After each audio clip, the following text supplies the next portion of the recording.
ഷാജി കൈലാസിന്റെ സിനിമയിലെ നായകന്മാര് ഒരു മനുഷ്യനായിരിക്കില്ല, ഒരു അധികാരത്തിന്റെ ആൾരൂപമായിരിക്കും. നിയമം പരാജയപ്പെടുമ്പോൾ ഒരു മനുഷ്യനങ്ങടി എണീക്കും. പക്ഷെ ഒരു ചോദ്യം, 2026 ഈ നായകന്മാരെ പ്രേക്ഷകരെ ഏറ്റെടുക്കുമോ? നരസിംഹം, കിങ്, കമ്മീഷണർ, OMR അതായത് റെഡ് ചില്ലീസ്, ദ്രോണ, ചിന്താമണി കൊലക്കേസ്, കടുവ, ഇപ്പോൾ വരവും. ഒരു കാര്യം ശ്രദ്ധിച്ചിട്ടുണ്ടോ?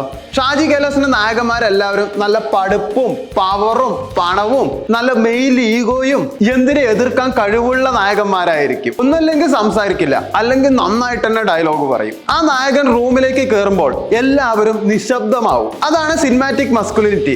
മസിലല്ല, ഒരു പ്രസൻസ് ആണ്, ഒരു മെയിൽ മസ്കുലിനിറ്റി ആണ്. ഡാർക്ക് സൈക്കോളജിയിൽ ഡൊമിനൻസ് എന്നൊരു കൺസെപ്റ്റ് ഉണ്ട്. ആരാണ് ശക്തൻ എന്നുള്ളത് സെക്കൻഡുകൾക്കുള്ളിൽ തന്നെ ആൾക്കാർക്ക് മനസ്സിലാവും. കണ്ണോട്ടം, നടപ്പ്, ശബ്ദം, ഫ്രെയിംസ്, സിനിമാറ്റിക് ആംഗിള്, ഇതിലൂടെയൊക്കെ ഷാജി കൈലാസ് ആരാണ് ശക്തൻ എന്നുള്ളത് അദ്ദേഹത്തിന്റെ സിനിമയിലൂടെ പറയാറുണ്ട്. ക്യാമറ ആംഗിൾ കൊണ്ട് പറയുന്ന സംവിധായകനാണ്.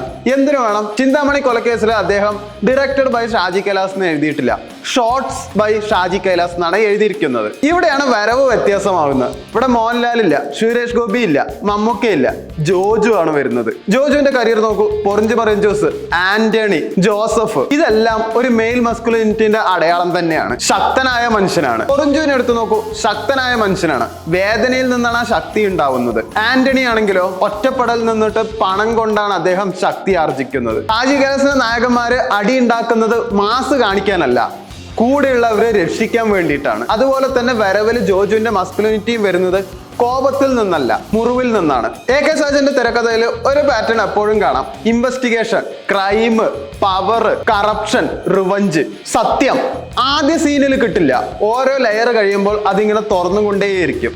അദ്ദേഹം സംവിധാനം ചെയ്ത ഒരു സിനിമയാണ് അസുരവിത്ത്.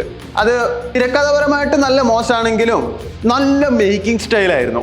അദ്ദേഹം എഴുതിയ ഒരു സിനിമയാണ് ദ്രോണ. എന്തൊരു കടുകട്ടി ഡയലോഗാണ് അദ്ദേഹം എഴുതിയിരിക്കുന്നത്. അത് എനിക്ക് പേഴ്സണലി ഭയങ്കര ഇഷ്ടമാണ്. ദ്രോണ അന്ന് ഫ്ലോപ്പ് ആണെങ്കിലും അതിലെ മാസ് സീനുകൾ ഇപ്പോഴും ജനങ്ങൾ യൂട്യൂബിൽ ഏറ്റവും കൂടുതൽ കണ്ടുകൊണ്ടിരിക്കുന്ന സീനുകളിൽ ഒന്നാണ്. AK സാജൻ തിരക്കഥ എഴുതുമ്പോൾ വില്ലൻ ഒരാൾ മാത്രമായിരിക്കില്ല, ഒരു സിസ്റ്റമോ ഒരു കൂട്ടം ആൾക്കാരോ ആയിരിക്കും. OMR എടുത്ത് നോക്കിക്കോളൂ, അതായത് റെഡ് ചില്ലീസ്, അതിലും അങ്ങനെ തന്നെയാണ്. വരവിന്റെ ട്രെയിലറിലും അങ്ങനെ തന്നെയാണ്. പോളച്ചൻ ജയിലിന് പരോളിൽ ഇറങ്ങുന്നു. സമാധാനത്തിൽ കുടുംബത്തോടെ ഇരിക്കാനല്ല, പക വീട്ടാനാണ് വരുന്നത്.